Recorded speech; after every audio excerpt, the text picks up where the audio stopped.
Des policiers ont menotté un tireur d'élite noir des Marines, puis un général 4 étoiles est entré dans la salle d'audience pour s'excuser. La salle d'audience murmura un malaise dès que le sergent Nathaniel Briggs fut introduit, enchaîné comme un vulgaire criminel.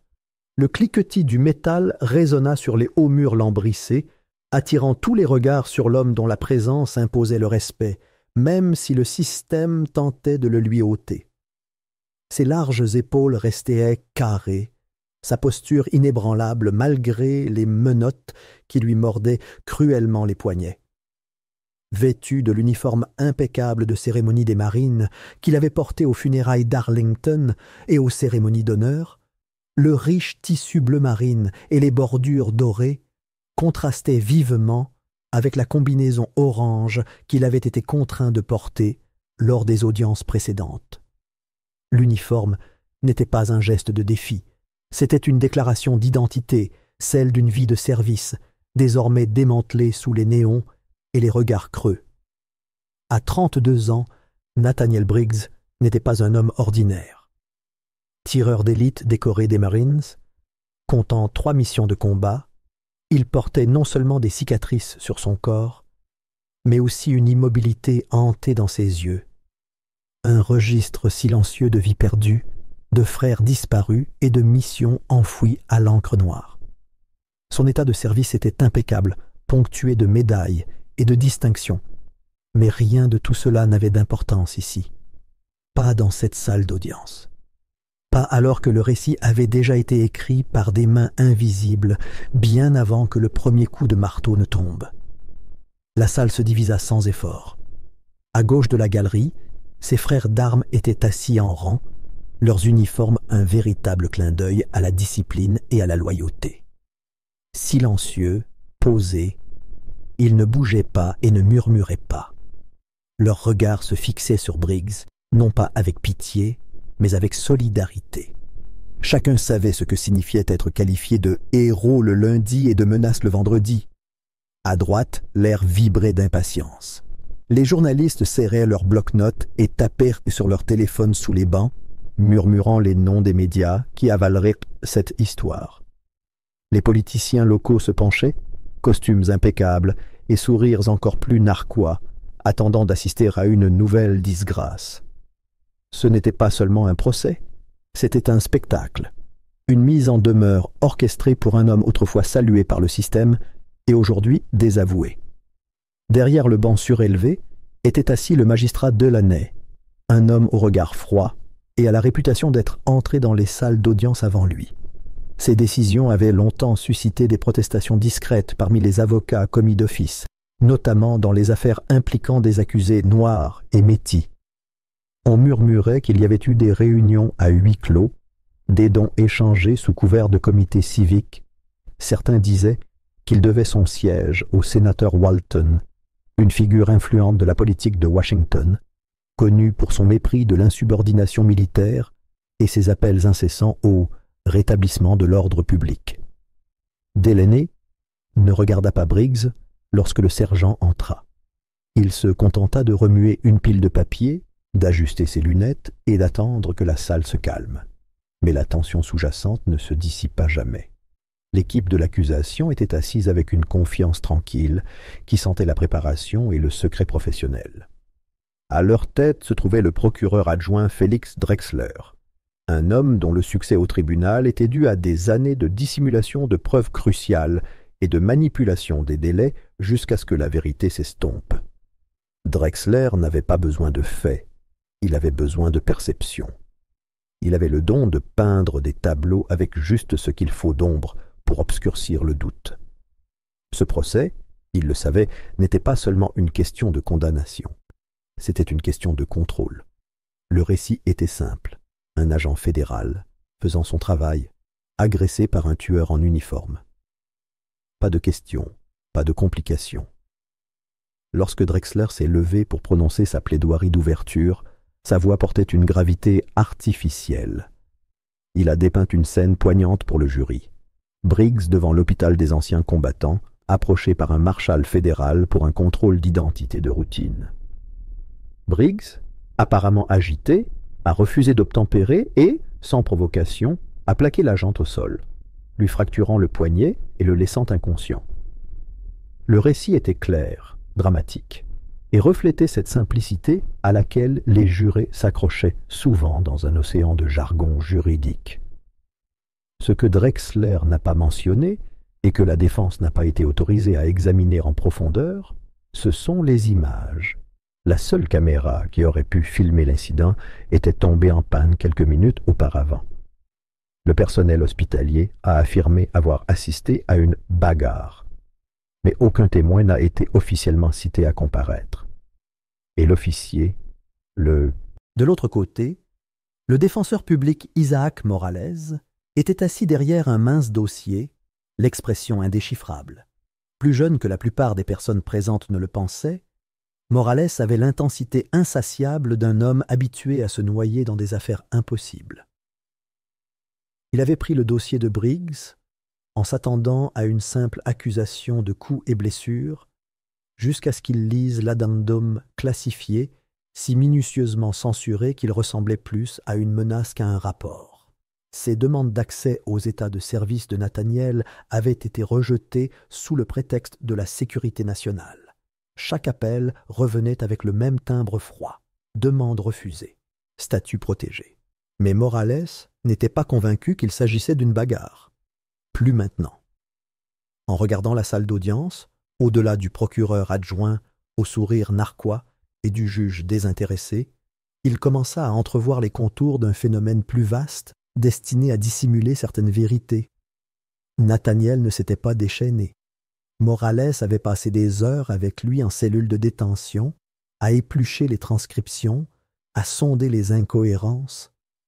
Ce qui revenait sans cesse, c'était un nom unique, enfoui dans des murmures, toujours accompagné d'un subtil changement dans le regard de Briggs, comme un souvenir luttant pour rester enfoui. Ce n'était pas ce que Nathaniel Briggs avait fait. C'était ce qu'il savait. Il y avait eu une mission, classifiée, expurgée, enfouie, une opération secrète lors de sa 3e affectation, quelque part entre la frontière afghane et un site noir dont Morales ne pouvait confirmer l'existence. Nathaniel avait fait partie d'une équipe. Puis, soudain, l'équipe avait disparu, officiellement réaffectée, officieusement effacée. Et puis, les courriels ont commencé. Briggs avait tenté de dénoncer l'incident des mois avant l'incident au VA. Il avait contacté les affaires internes, les comités de surveillance militaire, et même un ancien agent de liaison du Pentagone. Aucune réponse, que le silence, puis la surveillance. Il avait commencé à remarquer des ombres devant son appartement, d'étranges retards dans ses ordonnances d'OVA, des prestations sociales courantes soudainement retardées par des problèmes administratifs. Le jour de l'agression présumée, Nathaniel était arrivé au VA pour une évaluation de routine du syndrome de stress post-traumatique. Il était tendu, privé de sommeil, mais serein. Ce qui n'était pas habituel, c'était la présence du maréchal Donovan Kerr, un homme sans antécédent de sécurité au sein du département des anciens combattants. Morales avait fouillé dans les bases de données fédérales jusqu'à ce qu'il trouve une ancienne mission reliant Kerr à une force opérationnelle qui n'existait plus officiellement. Une force opérationnelle qui opérait à la même période que le 3e déploiement de Nathaniel. Morales avait tenté de présenter cela au tribunal. Drexler s'y était opposé. Delaney avait soutenu, à maintes reprises. Maintenant que le procès avait enfin commencé, Morales restait assis en silence, observant son client. Nathaniel n'avait pas beaucoup parlé depuis l'inculpation. Il ne répondait que le nécessaire, d'une voix basse, distante, comme si chaque mot lui coûtait quelque chose. Mais son silence n'était pas une faiblesse. C'était une question de survie, le genre de silence qu'un homme apprend lorsqu'il est entouré d'ennemis qui se font passer pour des amis. Morales le reconnaissait, et cela le terrifiait. Alors que l'audience du matin s'éternisait, la salle d'audience restait emplie d'une tension que personne n'osait nommer. Les jurés griffonnèrent des notes sans contexte, influencées par le rythme assuré de Drexler et ses phrases soigneusement choisies. Des mots comme menace, hostile, combatif. Ils décrivaient Briggs comme un homme conditionné à réagir violemment, dont la formation militaire le rendait plus dangereux dans la vie civile. Morales voulait protester, mais il savait que sa décision serait rejetée. De l'autre côté de l'allée, Briggs restait immobile. Il ne broncha pas. Il ne sia pas. Mais son esprit s'emballait derrière des yeux immobiles. Il se souvenait de l'expression de Kerr ce jour-là, non pas de la peur, mais de la reconnaissance. Comme si la vue de Briggs avait déclenché quelque chose, comme un plan mis en œuvre depuis longtemps. Le marshal n'avait pas demandé sa carte d'identité à la légère. Il avait utilisé le grade complet de Nathaniel. « Sergent Nathaniel Briggs, éloignez-vous du bâtiment. » Personne au VA ne l'appelait ainsi. Personne ne connaissait même son nom complet. Ce moment se rejouait dans la tête de Nathaniel chaque nuit depuis. La façon dont le marshal a saisi quelque chose, Nathaniel ne savait pas quoi. Ça aurait pu être un badge. Ça aurait pu être une arme. Mais ce qui comptait, c'était l'intention. Il ne s'agissait pas de faire respecter la loi, mais de contenir les choses. Le seul crime de Nathaniel était d'avoir, 2 semaines plus tôt, Morales était à son bureau, parcourant un arriéré de dossiers qui semblait s'alourdir de jour en jour. Devant sa fenêtre, la ville était un brouillard de pluie grise et de sirènes étouffées. Mais le silence intérieur fut brisé par le tintement soudain de sa ligne privée. Le numéro était introuvable, la voix à l'autre bout du fil rauque et chuchotante. Jonah Parks, un nom que Morales n'avait pas entendu depuis plus de 10 ans, parla avec une urgence qui semblait radioactive. « Vérifiez le dossier Sierra », avait dit l'analyste des renseignements à la retraite, la voix tremblante, comme si elle avait mal à parler. Ils enterrent plus que des preuves. Briggs n'est pas jugé pour agression. Il est jugé pour ce qu'il a refusé de faire à l'étranger. La ligne fut coupée avant que Morales puisse répondre, et pendant un instant, il resta assis là, le cœur battant contre le col serré de sa chemise. Il soupçonnait déjà que l'affaire n'était pas claire. Des témoins trop répétés, des documents arrivant avec des pages expurgées, mais l'appel de Jonah confirmait un courant sous-jacent plus sombre. Il ne dormit pas de la nuit, fouillant dans les archives militaires et les fuites classifiées dans la douce lueur de son bureau. Au matin, il avait retrouvé la référence enfouie. L'opération Sierra Echo, une mission effacée de toutes les chaînes, grand public, mais dont on entendait vaguement l'écho dans une poignée de correspondances interministérielles qui n'auraient pas dû survivre au protocole d'autorisation. Flashback. 2 semaines plus tôt. Briggs se tenait sous un soleil de plomb en Afrique de l'Est, la sueur perlant le long de sa nuque sous ses vêtements. La chaleur transportait une odeur de poussière et de diesel, et le bourdonnement des mouches ne cessait jamais. Il avait reçu ses ordres par transmission satellite cryptée. Éliminer un chef de milice locale, accusé d'avoir orchestré le recrutement d'enfants soldats et la déstabilisation régionale. Simple. Chirurgical. Sans poser de questions. Mais tandis que Briggs observait la cible depuis un toit en ruine, une lente prise de conscience s'imposait. Le soi-disant chef de milice ne portait ni armes ni uniforme. Il était vêtu simplement, les mains couvertes de poussière, tandis qu'il aidait de jeunes enfants à réciter leurs leçons dans une salle de classe délabrée, soudée par la tôle ondulée et la résilience. L'homme riait doucement, tandis qu'un garçon peinait à résoudre un problème de mathématiques. Il n'y avait ni soldats, ni gardes armés, juste des manuels scolaires, des tableaux noirs et le bourdonnement discret de l'apprentissage au cœur d'une zone de guerre. Briggs baissa son fusil. Son souffle se bloqua dans sa poitrine, confus et brûlant. Les ordres étaient les ordres. Mais ce qu'il voyait à travers ce prisme n'était pas un ennemi. C'était un enseignant, un protecteur, entouré des vies mêmes qu'il était accusé d'exploiter. Il appuya sur le micro de son casque, contournant le protocole de terrain pour lancer un téléchargement sécurisé. Les images qu'il renvoya comprenaient tout. Visage, horodatage, métadonnées géographiques. Une contradiction totale avec les renseignements. Il termina sa transmission par une simple phrase. Demander une réévaluation immédiate. Il n'y eut pas de réévaluation. En 72 heures, sa mission fut annulée, sa solde gelée, son logement à la base dégradé. Il fut renvoyé aux États-Unis pour une évaluation disciplinaire. personne ne le dirait à voix haute, mais le message était sans équivoque. Il avait désobéi, et la désobéissance était une trahison aux yeux de ceux qui écrivaient l'histoire en marge. Des semaines plus tard, une nouvelle accusation apparut. Agression d'un agent fédéral lors d'un débriefing de routine. Il s'avéra que l'agent avait autrefois été coordinateur logistique de Sierra Echo. De retour au tribunal, Morales affronta une tempête qu'il n'avait pas anticipée. Chaque requête procédurale était un champ de mines.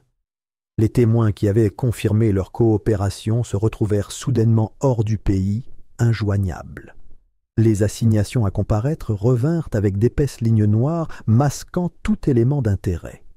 Même les journaux numériques, que Morales avait personnellement vérifiés 2 nuits plus tôt, se révélèrent corrompus lorsqu'ils furent présentés comme preuve. Il fixa l'écran clignotant pendant l'audience, la gorge serrée. Chaque pièce du puzzle dont il avait besoin était effacée en temps réel. Et puis vint l'avertissement. Un message anonyme glissa sous la porte de son bureau, tard un soir, imprimé en caractères irréguliers sur du vieux papier recyclé. « Lâchez l'affaire, ou on vous laisse tomber. » Il le lut en silence, puis leva les yeux et trouva la fenêtre de son appartement légèrement entr'ouverte. Son estomac se noua. À son retour, la serrure avait été crochetée. Rien de volé. Mais le contenu de sa mallette était éparpillé sur la table de sa cuisine. Il redoubla d'efforts.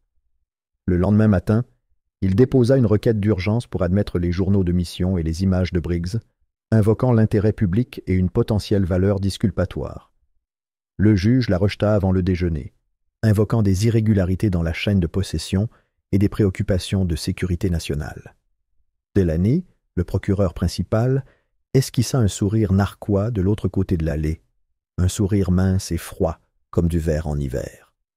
Il se renversa dans son fauteuil, les doigts crispés comme un maître d'échecs sur son dernier coup, et se prépara à rendre un verdict fondé non sur la vérité, mais sur l'obéissance.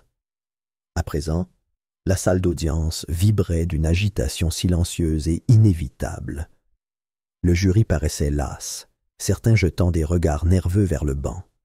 La presse commençait à se désintéresser, sentant qu'il ne restait plus rien à découvrir. Même Briggs, d'habitude si calme, fixait la table de la défense avec une expression vide, la mâchoire serrée, les doigts serrés en poing sous le chêne poli. Puis les portes s'ouvrirent en claquant. Toutes les têtes se tournèrent à l'unisson, l'instinct prenant le pas sur la bienséance. La salle se leva, sans instruction, comme tirée par des ficelles invisibles. Même le juge marqua une pause au milieu d'une phrase. Un homme entra, le pas lent et posé, le rythme de quelqu'un habitué à être observé et obéi. Le général Malcolm Royce. 4 étoiles scintillaient sur ses épaules, rubans et médailles illuminant la lumière stérile du tribunal, à chaque pas mesuré.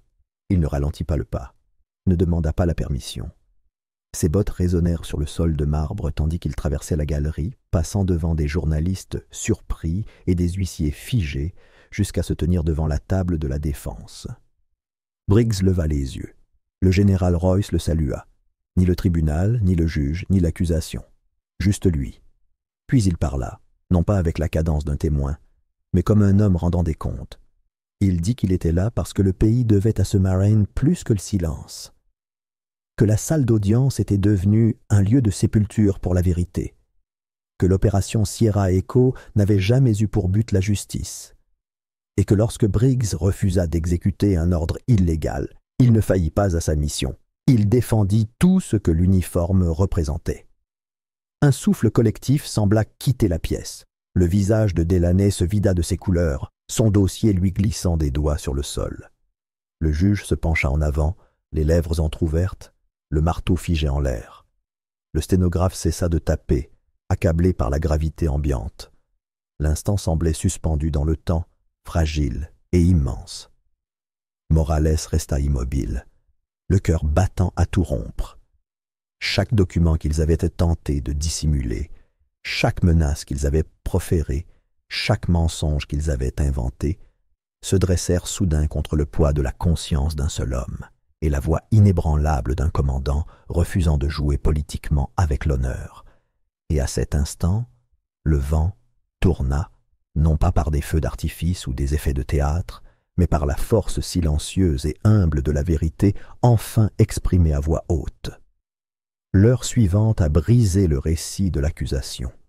Ce qui avait commencé comme une séquence de témoignages soigneusement orchestrés a basculé dans le chaos dès que le général Royce est monté à la barre. La tension dans la salle d'audience s'est intensifiée, presque palpable, lorsqu'il a levé la main droite, prêté serment et regardé le juge avec la sérénité d'un homme qui avait déjà accepté les conséquences de ce qu'il s'apprêtait à faire.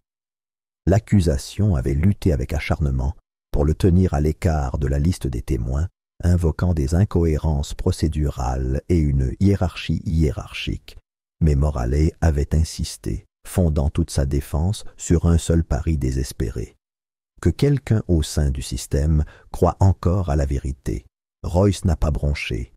Il s'est exprimé clairement, sans broncher, d'un ton mesuré qui rendait ses propos impossibles à ignorer. Briggs n'avait pas désobéi à un ordre légal, a-t-il expliqué, mais avait refusé un ordre moralement et juridiquement indéfendable qui avait contourné à la fois les contraintes de la Convention de Genève et la surveillance américaine. L'ordre d'exécution en question, lancé dans le cadre de l'opération Sierra Echo, visait un groupe d'individus dans le sud de l'Érythrée dont aucun ne constituait une menace avérée. Les renseignements avaient été falsifiés.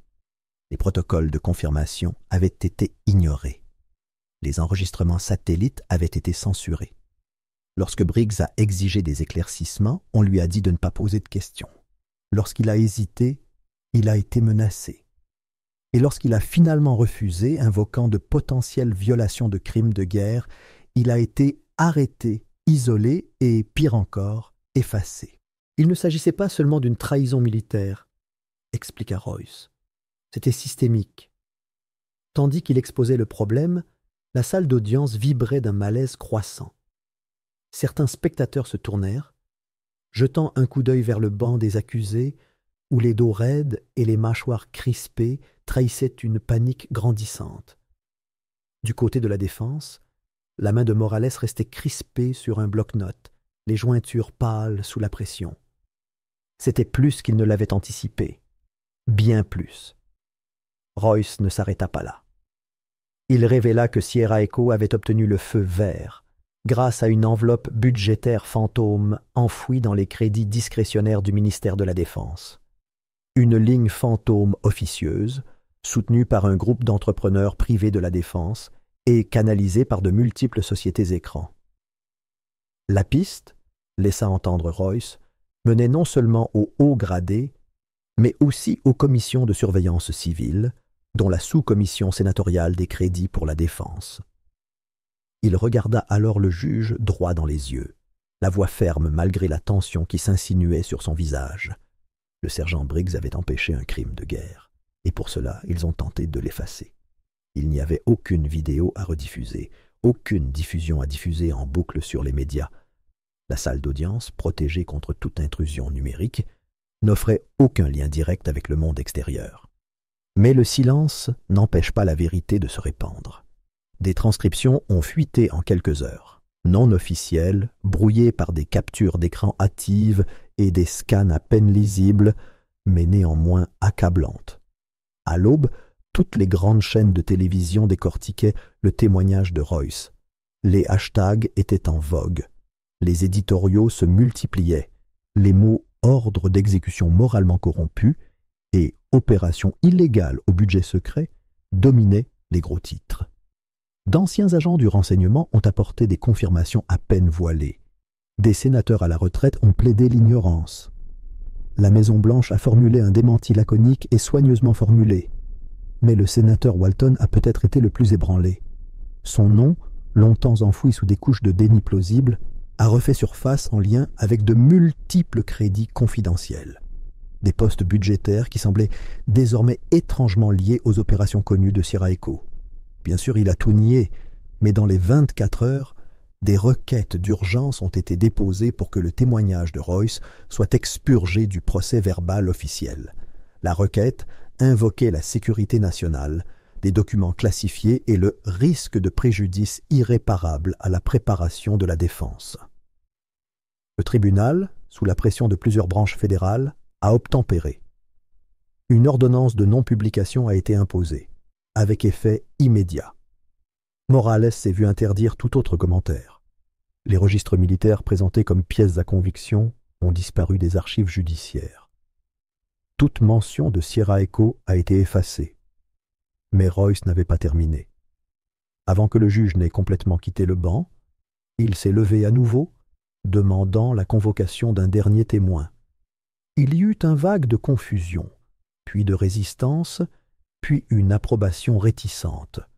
Du fond de la salle d'audience est apparu un homme boitant fortement, au visage buriné, et dont les yeux portaient le poids de trop de secrets enfouis.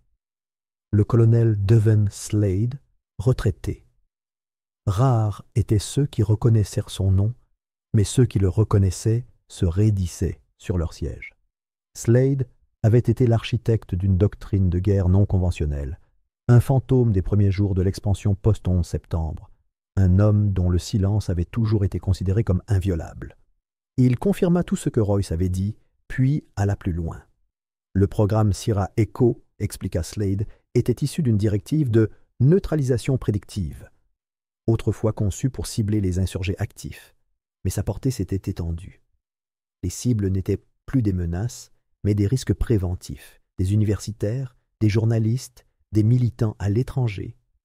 Certains étaient des civils signalés par l'IA d'analyse comportementale comme potentiellement hostiles. Les opérations n'avaient reçu aucune sanction de l'ONU, aucune approbation de l'exécutif.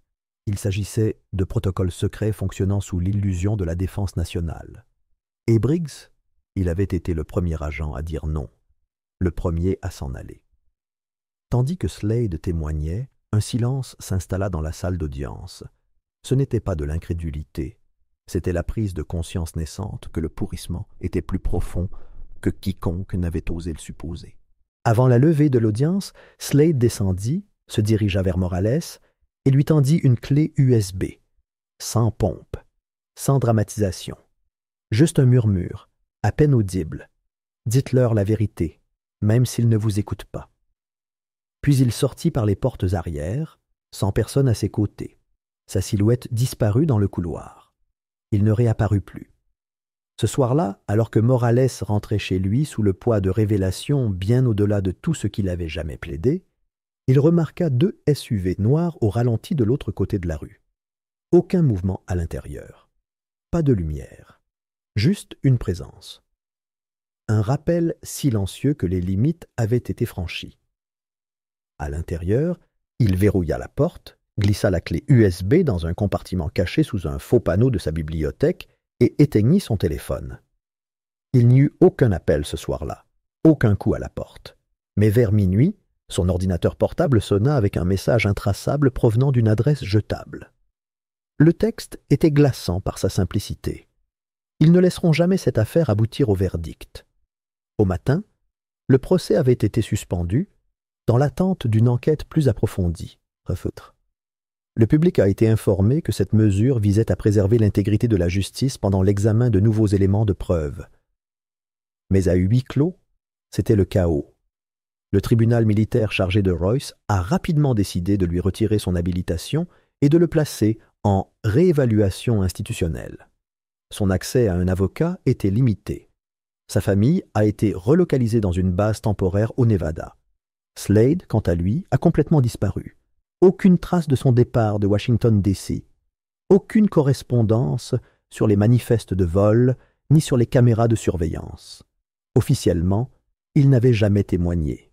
Quant à Briggs, il n'a pas été libéré. Malgré la révélation d'accusations fabriquées de toutes pièces et de témoignages à décharge, il a été transféré d'une détention militaire standard vers un centre de détention fédéral du Colorado, placé en quarantaine temporaire pour des raisons de sécurité nationale. Morales a déposé une demande d'habeas corpus.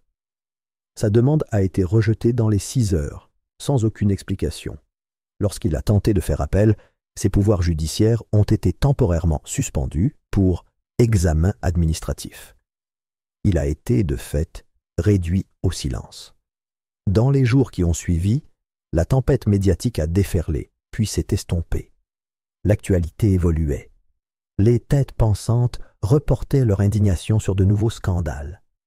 Seuls quelques journalistes indépendants continuèrent de suivre les fils de discussion, mais nombre d'entre eux rapportèrent des cas de surveillance, des cambriolages et, dans un cas, une disparition mystérieuse. Morales observait depuis la marge une fureur impuissante grandissant sous la surface. Il avait la volonté, il détenait la vérité. Mais tous les canaux pour la révéler se fermaient, un par un. Pourtant, il persistait. Les nuits tardives laissaient place aux matins matinaux. Il parcourut les documents sur le disque dur de Slade. Ordre d'exécution classifié, algorithme de ciblage par IA, journaux non censurés des opérations que Briggs avait refusé d'effectuer. Il les recoupa avec le témoignage de Royce et commença à monter un dossier, non pas pour le tribunal, mais pour le monde entier. Il chiffra les fichiers, les découpa en morceaux et les diffusa sur plusieurs boîtes aux lettres mortes du dark web. Il contacta des plateformes de lanceurs d'alerte, à chaque fois depuis de nouvelles adresses jetables, modifiant les métadonnées pour brouiller les pistes. Mais l'étau se resserrait. Des voitures banalisées ont commencé à le suivre lors de ses courses de routine. Des amis ont reçu des appels anonymes les avertissant de prendre leur distance. Son système de sécurité a été déclenché 2 fois en une semaine, mais rien n'a été volé, juste déplacé, légèrement déplacé. Une tasse à café a basculé, une veste accrochée au mauvais crochet. Il s'est mis à dormir la lumière allumée, une arme sous l'oreiller. Et pourtant, Briggs restait enterré. Les déclarations officielles le qualifiaient de « risque potentiel pour la stabilité opérationnelle ». Aucune mention d'exonération. Aucune correction publique. Morales a assisté, impuissant, à la réaffirmation du récit. Murmures d'instabilité mentale, allégations de faux témoignages, questions sur la crédibilité de Royce. L'existence de Slade a été activement niée par les porte-paroles de la défense. Des documents archivés ont commencé à disparaître des bases de données publiques. Ce n'était pas justice, c'était effacement. Pourtant, la graine avait été semée. Quelque part, des fragments de vérité grandissaient, fragments numériques épars, rumeurs murmurées, fils cryptés, partagés sur des réseaux de confiance. Morales savait qu'il ne pourrait pas terminer ce qu'il avait commencé, pas seul, pas avec la tempête qui s'abat d'eux, parce que parfois, la vérité n'avait pas besoin d'un tribunal pour survivre. Parfois, il lui suffisait d'un témoin prêt à respirer. Une semaine plus tard, le procès reprit sous la pression fédérale, mais quelque chose avait changé sous la surface, subtil, mais sismique. Le palais de justice ne semblait plus un terrain neutre. Il vibrait d'énergie, d'attente, comme si les murs eux-mêmes se préparaient à l'impact. L'air matinal était âcre, imprégné d'une odeur de café, d'échappement et d'autre chose. L'anticipation, peut-être. Ou le jugement. Dehors, le public s'était rassemblé en masse. Ce qui avait été une procédure judiciaire silencieuse s'était transformé en un spectacle d'intérêt national. Des vétérans en uniformes usés se tenaient côte à côte le long des marches du palais de justice, tenant des pancartes à l'effigie de Nathaniel Briggs. Les mots sous son visage étaient audacieux, noirs et inébranlables. La vérité est patriotique. Certains avaient les larmes aux yeux. D'autres se tenaient debout, dans un défi solennel. Ils n'étaient pas là pour le drame, ils étaient là pour la justice. Des équipes de tournage flanquaient la pelouse, leur matériel ancré comme des engins de siège. Les présentateurs du journal télévisé répétaient des extraits sonores, tandis que les producteurs aboyaient des ordres dans leurs casques. Des drones planaient silencieusement au-dessus, capturant des images panoramiques de la scène, diffusées dans les salons du pays entier. Ce qui avait été enfoui dans le silence était désormais exposé sous une lumière aveuglante. À l'intérieur, la salle d'audience était méconnaissable. Chaque siège de la galerie était occupé. Journalistes, militants, officiers à la retraite, étudiants, citoyens. Même les jurés semblaient plus alertes, leur regard allant d'un visage à l'autre, absorbant la gravité de ce qui allait se dérouler. L'air était lourd. presque chargés d'électricité statique, comme si la vérité elle-même avait du poids et que tous les présents la sentaient peser sur eux. Le juge Delaney entra, ses gestes manquant de l'assurance habituelle. Sa robe noire, autrefois symbole de calme et de commandement, ressemblait maintenant à une armure sur un homme qui savait que des flèches allaient arriver. Son visage, autrefois fier de sa certitude, paraissait maintenant pâle et crispé, le léger tressaillement de ses doigts trahissant une nervosité qu'il ne parvenait pas à dissimuler. Le peu de réconfort qu'il avait autrefois trouvé dans la procédure l'avait abandonné. L'accusation fit ses déclarations superficielles, sèches et cliniques. Mais personne n'écoutait. Tous les regards étaient braqués sur Morales. Le capitaine Elias Morales se tenait debout, la posture impeccable, l'expression calme mais indéchiffrable. Il ne portait aucune note, aucun effet théâtral, juste une clé USB, assez petite pour être glissée dans une poche, mais assez puissante pour défaire des années de mensonges. Il s'approcha du tribunal et la lui présenta. À l'intérieur se trouvaient les dossiers de Slade, images brutes, ordres de terrain cryptés, directives internes, preuves corroborant tout ce que Briggs avait témoigné, et plus encore. Des images de surveillance montrant des opérations qui n'étaient pas censées être vues, des voix sur les communications donnant des ordres défiant le protocole et la conscience, la vérité non censurée. Delaney ne regarda même pas l'écran. Sa décision fut rapide, nette et péremptoire. Inadmissible. Le mot résonna dans la salle comme un coup de marteau. « Sécurité nationale », ajouta Delaney, la voix tendue sous le poids de sa propre justification. Le sceau du tribunal derrière lui paraissait désormais plus petit, presque insignifiant. Son banc ressemblait moins à un trône qu'à une barrière, une ultime défense contre l'inévitable. Mais Morales ne s'assit pas. Il ne protesta pas. Au lieu de cela, il se tourna lentement vers la galerie bondée et commença à lire. Mot par mot, ligne par ligne, il lut à voix haute les ordres cryptés, les décodant en temps réel.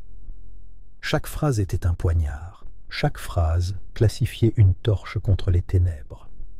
Sa voix était calme mais implacable, résonnant dans la salle silencieuse. Des noms furent cités, des chronologies dévoilées. Puis arrivèrent les images, diffusées sur un écran connecté. Frappe non autorisée, victime civile, image de Briggs tirant ses hommes d'une situation qu'il avait reçu l'ordre d'aggraver. Au début, le silence régnait dans la salle. Puis la scène éclata. Les journalistes se levèrent d'un bond. Les téléphones portables s'illuminèrent comme une pluie de lucioles, tandis que les journalistes commençaient à diffuser, enregistrer, documenter. Le juge frappa du marteau, réclamant le calme, mais il était déjà trop tard. La vérité avait franchi le seuil. La salle d'audience, autrefois théâtre de contrôle, était désormais le théâtre d'une exposition. Certains jurés se levèrent, d'autres chuchotèrent furieusement entre eux. Même l'acté. Puis vint le moment qui brisa toute illusion de normalité. Une ordonnance d'urgence arriva, d'abord chuchotée, puis confirmée par le personnel du tribunal. Une directive du ministère de la Justice, délivrée avec l'autorité d'un marteau-piqueur, abandonnait les charges sous peine d'enquête du Congrès. Des exclamations de surprise parcoururent la foule. Le juge se figea, les lèvres pincées, le visage blême. Pour la première fois, il ne semblait pas maîtriser la situation. Il paraissait effrayé. Au fond de la salle d'audience, une nouvelle silhouette était entrée, inaperçue dans le chaos. Grand, posé, avec un visage à la fois inconnu et résolu. Ni un marine, ni un soldat. Il portait un insigne du ministère de la Justice au revers de sa veste, son costume impeccable, son expression gravée dans la pierre. Alan Brice, le nouveau procureur fédéral chargé de l'éthique, n'était pas arrivé en simple spectateur, mais en annonciateur d'une justice différente. Il s'avança à travers la foule, indifférent aux caméras, imperturbable face à la tension. Arrivé dans l'allée centrale, il éleva la voix, pas trop fort mais suffisamment sec pour trancher le vacarme. Ce procès est terminé. » Il ne demanda rien. Il déclara. Ces mots tombèrent comme une encre. Le ministère de la Justice ouvre une enquête criminelle sur l'opération Sierra Echo. Le sergent Briggs doit être libéré immédiatement. Personne ne bougea d'abord. Sa déclaration était trop longue, trop rapide. Mais un huissier s'avança et détacha les chaînes des poignets de Briggs. Le cliquetis du métal heurtant le sol était d'une symbolique assourdissante. Briggs ne sourit pas. Il inspira simplement, profondément et lentement, comme s'il goûtait à la liberté pour la première fois depuis des années. La salle applaudit, mais ce sont les vétérans présents à l'extérieur qui rendirent ce moment inoubliable. Alors que Briggs franchissait les portes du tribunal, le soleil perça à l'horizon, projetant des reflets dorés sur les piliers de pierre. L'air était frais et pur. Des dizaines de vétérans se tenaient en formation et, comme un seul homme, saluèrent. Certains tenaient leurs casquettes sur leur cœur. D'autres hochaient simplement la tête, les yeux brillants. Le général Royce était là aussi, les bras croisés, regardant son ancien subordonné émerger non pas comme un accusé, mais comme un homme innocenté. Il ne dit rien au début. Il se contenta de regarder Briggs dans les yeux, avec un mélange de fierté et de culpabilité. « Tu as fait plus que survivre », lui dit-il finalement d'une voix basse et assurée. « Tu leur as rappelé ce que signifie vraiment l'honneur. » Ils restèrent là un long moment, le passé planant encore comme des ombres derrière eux. Puis Morales apparut aux côtés de Briggs. Il n'y eut ni cérémonie, ni faste, juste deux hommes debout dans la lumière, unis par la vérité. « Et maintenant ?» demanda Morales doucement, bien que la question fût lourde de sens. Briggs se retourna et regarda le palais de justice. Le bâtiment se dressait derrière eux, ses marches de marbre devenant déjà une note de bas de page pour quelque chose de plus grand. La lumière du matin baignait sa façade de pierre, adoucissant ses angles, révélant ses fissures. « Maintenant, » dit Briggs en se retournant, « nous veillons à ce qu'ils n'oublient jamais. » Et sur ces mots, ils avancèrent, non pas en fugitifs ni en soldats, mais en gardiens d'un feu ravivé. La foule s'écarta devant eux comme les vagues devant une proue, la route devant eux incertaine, mais à eux de la parcourir. La justice avait été retardée, mais elle n'avait pas été refusée.